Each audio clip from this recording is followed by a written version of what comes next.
The Poem of the Man God, the second year of the public life. Chapter 173, the Sermon of the Mount, the Beatitudes, Part 4. 27th of May, 1945. The Sermon of the Mount continues. The crowd is growing larger and larger as the days go by.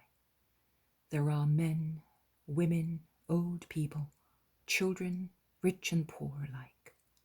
The couple, Stephen and Hermas, is always present, although not yet associated with the old disciples led by Isaac. And there is also the new couple formed yesterday, the old man and the woman.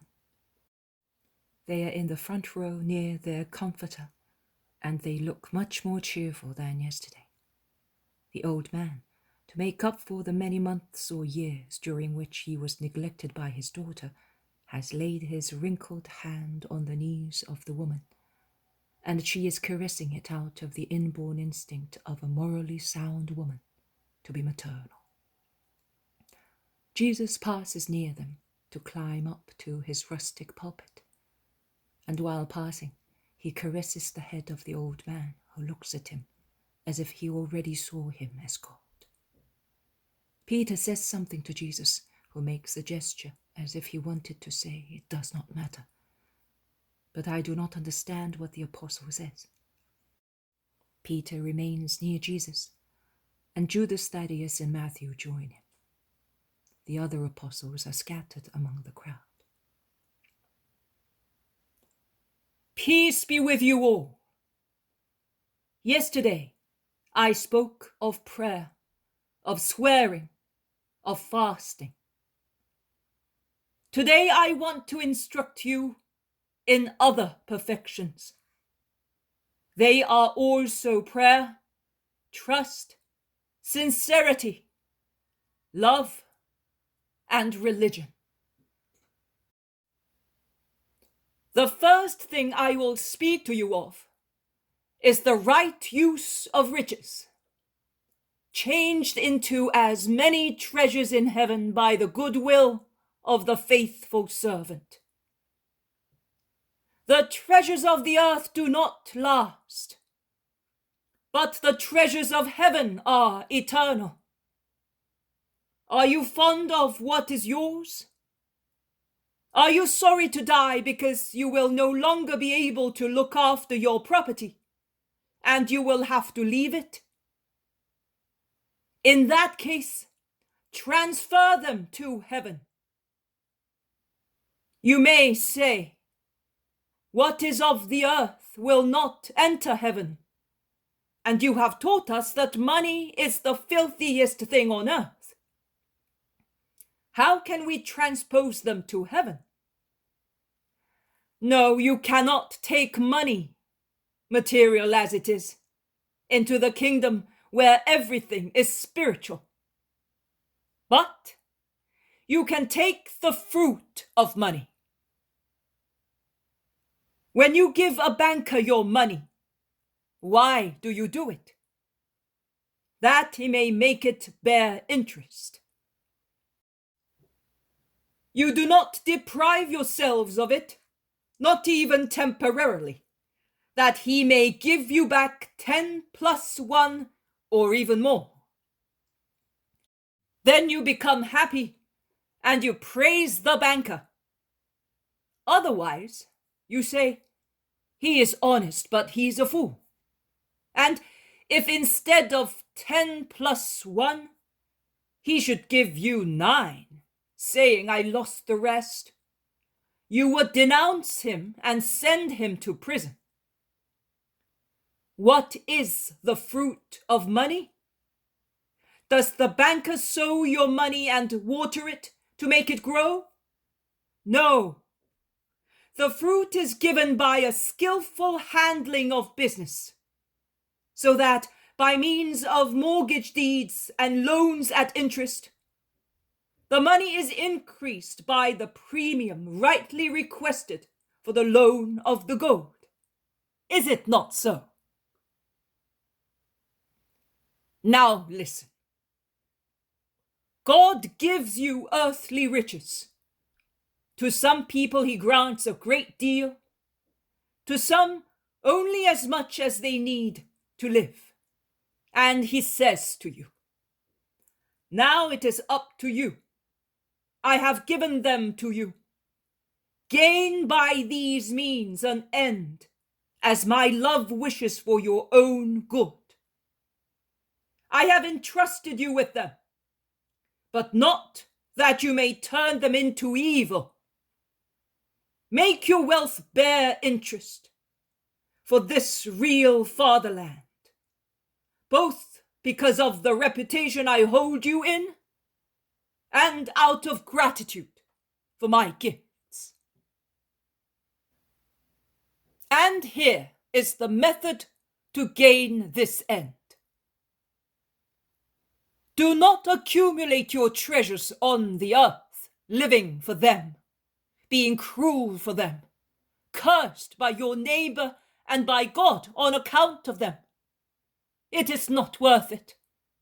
They are never safe in this world.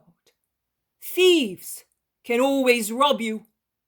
Fire can always destroy your houses. Diseases of plants and animals can exterminate herds and orchards. How many things undermine your property? Whether it is real estate and unassailable, such as houses and gold, whether its nature is liable to be damaged, such as all living things, vegetables and animals, or precious clothes, they can be ruined. Thunderbolts, fire, and floods can destroy houses. Thieves, blight, dry weather, rodents and insects can damage fields.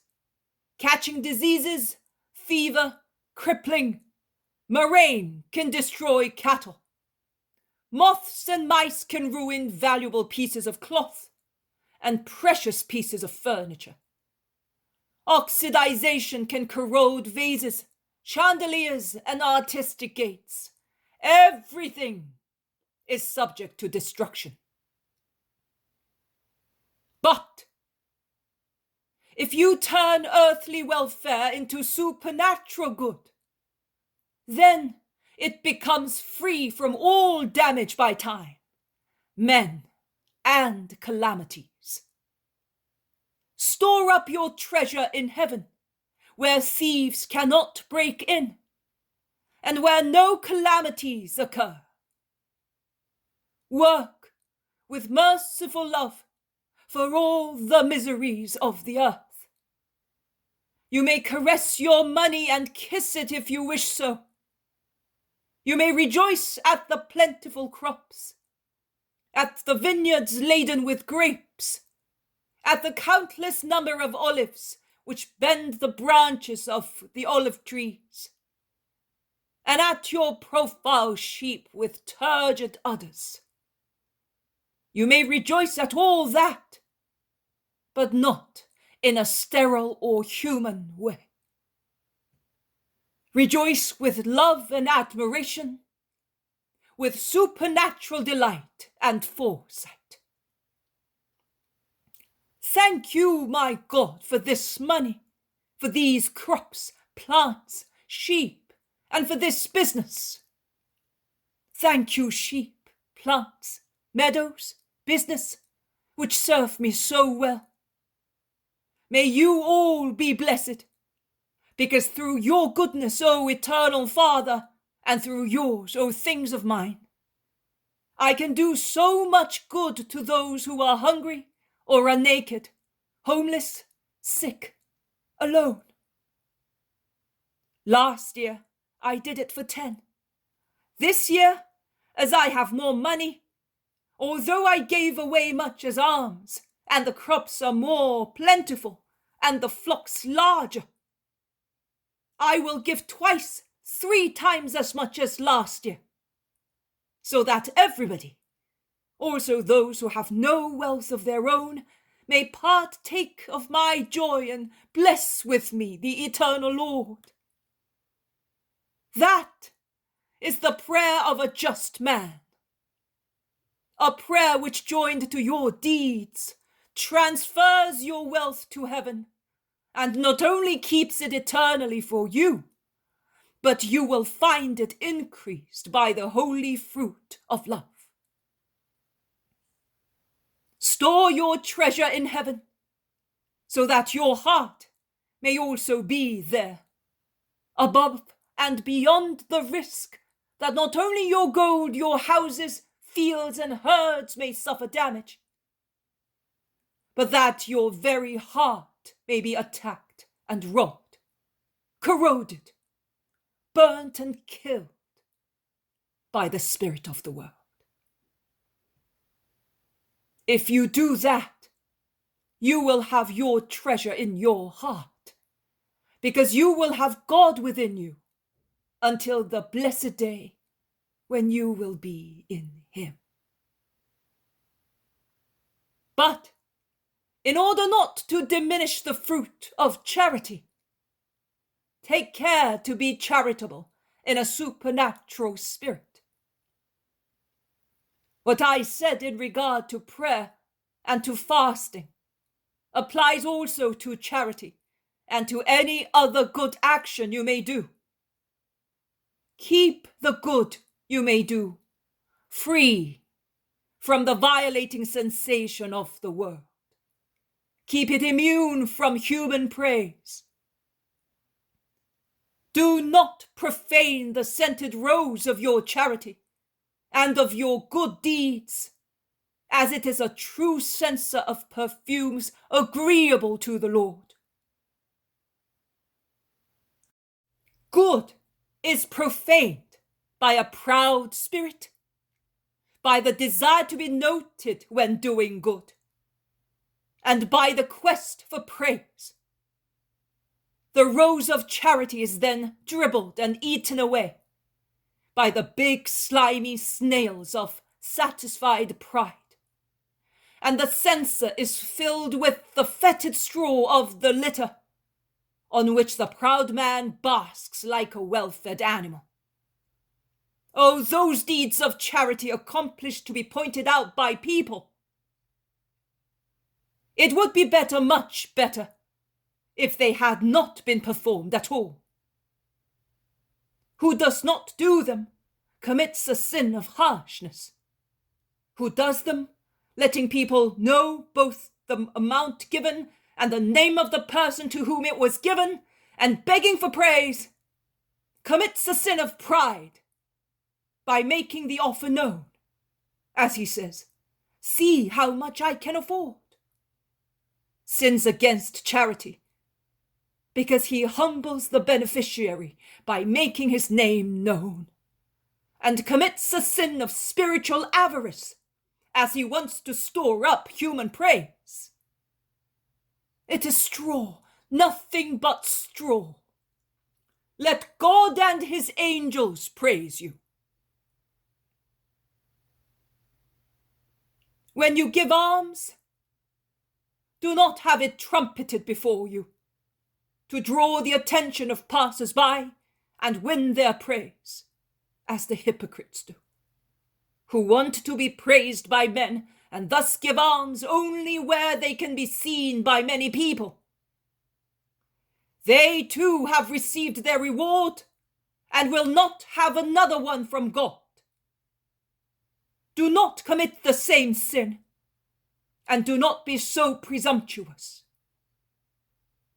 But when you give alms, your left hand must not know what your right is doing. So secret and modest is your almsgiving, and then forget about it. Do not linger admiring your deed, swelling with it like the toad that contemplates itself with its veiled eyes in the pond, and sees also the clouds, trees, and the chart near the bank reflected in the still water.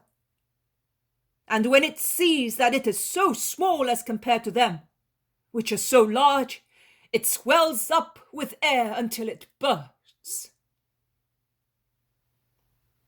Also, your charity is nothing as compared to the infinite, which is the charity of God. And if you wanted to become like him and make your small charity so big as to be equal to his, you would fill yourselves with the wind of pride and would end up by perishing. Forget about it. Forget about the action itself.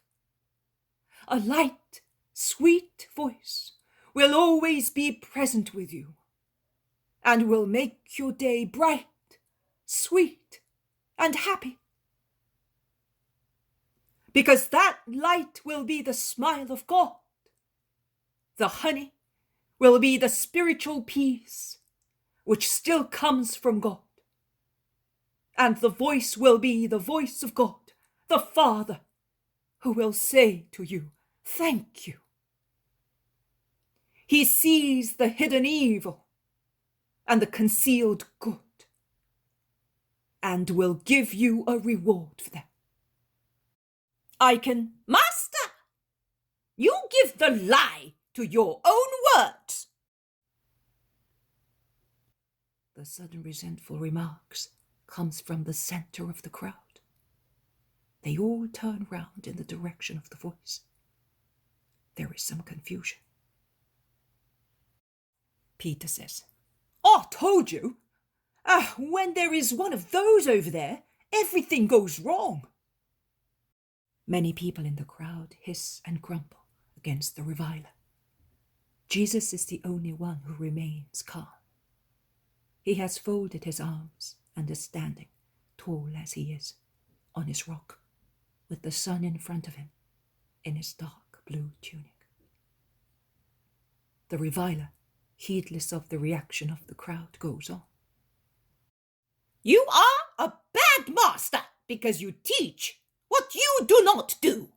And be quiet, go away, shame, shout the crowd, and again. Go back to your scribes. The master is quite enough for us. Let the hypocrites go with the hypocrites. You false masters, usurers. And they continue. But Jesus thunders out. Silence! Let him speak. And the crowds no longer shout, but they whisper their insults, glaring at him at the same time. Yes, you teach what you do not do. You told us that we should give alms without being seen. And yesterday, in the presence of a whole crowd, you said to two poor people, stay and I will appease your hunger. I said, let the two poor people stay here. They will be the blessed guests who will give flavor to our bread. Nothing else.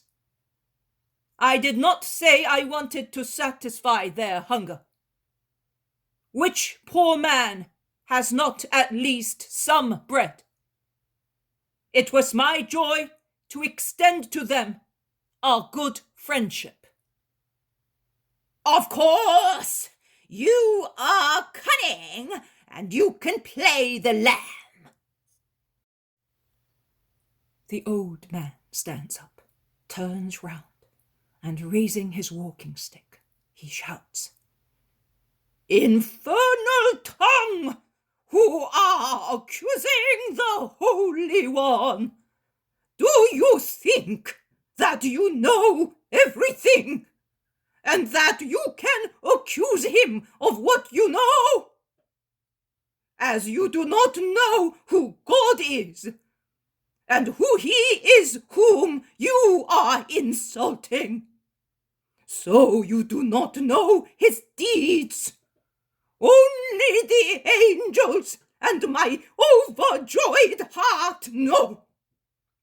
Listen, men, listen, everybody, and see whether Jesus is the liar and the proud man that this traitor to the temple is saying.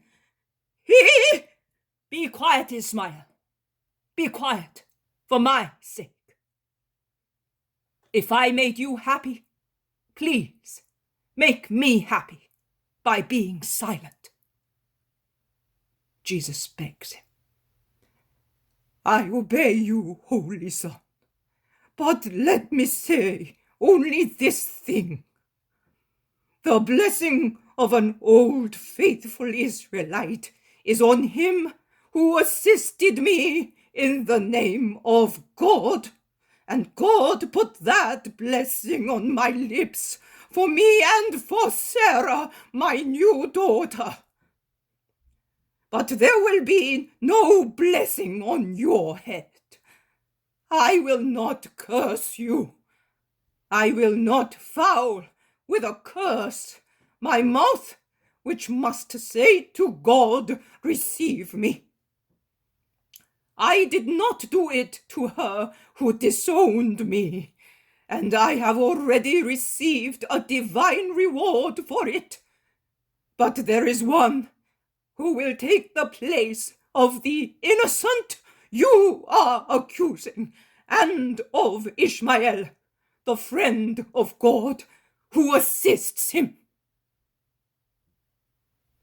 A chorus of shouts closes the speech of the old man, who sits down again, while a man sneaks away, followed by insults. The crowds then shout to Jesus, Go on, Holy Master. We will listen only to you. Listen to us, not to those cursed birds of evil omen. They are jealous because we love you more than we love them. But you are holy, they are wicked. Go on, speak to us. You can see that we have no other wish but to hear you. Our homes, our business, they are nothing.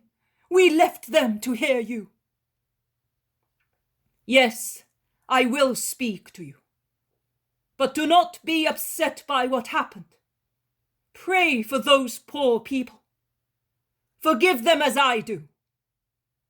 Because if you forgive men their faults, also your Father who is in heaven will forgive you your sins. But if you bear men a grudge and do not forgive them, neither will your Father forgive you your shortcomings. And everybody needs to be forgiven. I was saying to you that God will give you a reward, even if you do not ask to be rewarded for the good you have done. But do not do good to be rewarded, to have a security for tomorrow. Do not do good restricted with narrow limits by fear. And after will I have enough for myself? And should I have nothing, who will help me? Will I find anyone who will do what I did?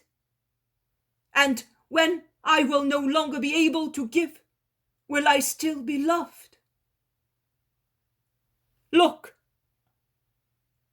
I have mighty friends among rich people, and I have friends amongst the poor people of the earth. And I solemnly tell you that the mighty ones are not the most loved. I go to them not for my own sake or profit, but because they can give me much for those who have nothing. I am poor. I have nothing. I would like to have all the treasures in the world and change them into bread for those who are hungry, into homes for the homeless, into clothes for the naked, and into medicines for the sick. You may say you can cure people. Yes, I can do that and other things. But I do not always find faith in men, and I cannot do what I would do and would like to do if the hearts of men had faith in me. I would like to help also those who have no faith. And as they do not ask the Son of Man for miracles, I would like, as a man, to help them. But I have nothing. That is why I stretch out my hand to those who are rich, and I ask them, give me some alms in the name of God. That is why I have high-placed friendships. Tomorrow, when I am no longer on the earth, there will still be poor people. But I shall not be there to work miracles for those who have faith, nor to give alms to lead to faith. But then, my rich friends who are in touch with me will have learned how to help. And my apostles, after their experience with me, will have learned how to give alms out of love for their brothers. And the poor will always receive assistance. Yesterday, I received from one who has nothing more than all those who are rich have given to me. He is a friend and as poor as I am, but he gave me something which no money can buy and which made me happy, bringing back to me so many serene hours of my childhood and youth, when every evening the hands of a just one were laid on my head, and I went to rest with the blessing as the guardian of my sleep. Yesterday, this poor friend of mine made me king with his blessing. You thus see that none of my rich friends has given me what he gave me. Therefore, be not afraid. Even if you no longer have the power of money, providing you have love and holiness, you can still assist who is poor, tired, and distressed. And I therefore say to you, do not worry too much because you are afraid of having too little. You will always have what is necessary. Do not worry too much about your future. Nobody knows how much future there is ahead of him. Do not worry about what you will eat to support yourselves in life, or what clothes you will put on to keep your bodies warm. The life of your souls is by far more precious than its clothes, and your Father knows. You ought to know too. Look at the birds in the sky. They do not sow or reap or gather into barns, and yet they do not starve to death, because the Heavenly Father feeds them. And you, men, the favorite creature of the Father, are worth much, much more than they are. Which of you, with all his talent, can add 1 single cubit to his height? If you cannot raise your height even by a span, how can you possibly change your future conditions, increasing your wealth to ensure that you will live to a long and happy old age? Can you say to death, you shall come for me when I want? You cannot. Why, then, worry about your future? And why go to so much trouble, lest you should be left without clothes? Think of the lilies growing in the fields. They do not work or spin. They do not buy any clothes from vendors. Yet I assure you that not even Solomon in all his regalia was robed like one of them. Now, if that is how God clothes the grass in the field, which is there today and will be thrown into the furnace tomorrow, or used to feed the cattle and will thus end up in ash or dung, how much more he will see to you, his children. Do not be of little faith. Do not worry about an uncertain future, saying, what shall I eat when I am old? What shall I drink? How will I clothe myself? Leave such worries to the Gentiles, who do not have the lofty certainty of the divine paternity. You have it, and you know that the Father is aware of your needs and loves you. Therefore, trust him. Seek first what is really necessary: faith, goodness, charity, humility, mercy, purity, justice, meekness. The 3 and 4 main virtues, and all the others as well, in order to be the friends of God and have a right to his kingdom. And I can assure you that all the rest will be given to you as well, without having to ask for it. There is no rich man richer than a saint, or any man safer than he is. God is with the saint, and the saint is with God. He does not ask anything for his body, and God supplies what is necessary. But he works for his soul, and God gives himself to him in this world, and a paradise in the next one. So do not go to any trouble for what is not worth your trouble. Let your imperfections grieve you, not your scanty earthly means. Do not worry about tomorrow. Tomorrow will take care of itself, and you will take care of it when you live it. Why worry today? Is life not already quite full of yesterday's sad memories and of today's troubles? That we should feel the need to add the nightmares of tomorrow's uncertainties? Leave to each day its own trouble. There will always be in life more pains than we would wish, without adding the present pains to future ones. Always say the great word of God.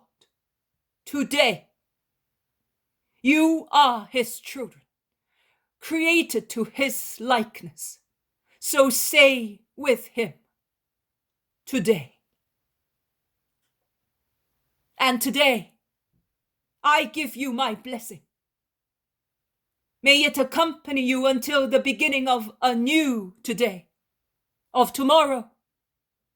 That is when I will give you once again my peace in the name of God.